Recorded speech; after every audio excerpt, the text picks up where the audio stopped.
Wanita ini sebenarnya alergi terhadap serbuk bunga, tapi ia tetap pergi ke toko bunga dan membeli 2 buket mawar terbesar. Kenapa? Karena 2 pria yang tumbuh besar bersamanya akan menembak gadis yang sama hari itu. Wanita itu memberikan buket tersebut pada mereka, dan sungguh-sungguh berharap mereka berhasil. Namun saat kedua pria itu menyatakan perasaan, gadis itu tiba-tiba sulit bernapas, dan dengan suara lemah berkata bahwa ia alergi serbuk bunga. 2 pria itu langsung marah, melemparkan buket mawar kepada wanita ini, menuduhnya berusaha menghancurkan momen mereka. Hati wanita itu hancur. Karena dulu, saat mereka tahu wanita ini alergi, merekalah yang memerintahkan para pelayan untuk membuang semua bunga dari rumah, demi memastikan wanita ini tidak terluka sedikitpun.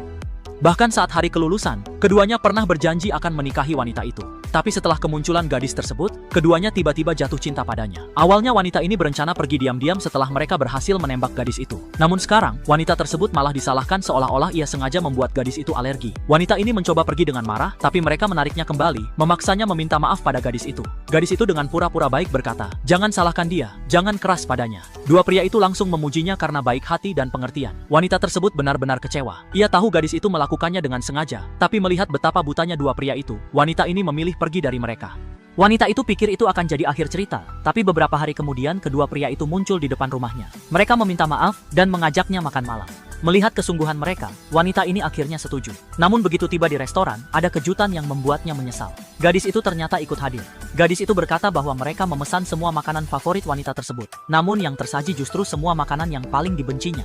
Wanita itu langsung berdiri dan ingin pergi. Namun gadis itu menjulurkan kaki, membuatnya tersandung dan semua makanan tumpah berantakan. 2 pria itu langsung marah, mengira wanita ini sengaja menjatuhkan diri untuk menyerang gadis itu. Wanita tersebut buru-buru menjelaskan bahwa gadis itulah yang menjegalnya, namun mereka tidak percaya. Seorang pelayan berlari hendak menolongnya, namun salah satu pria itu mendorongnya, mengatakan bahwa wanita jahat seperti wanita ini tidak pantas mendapat simpati.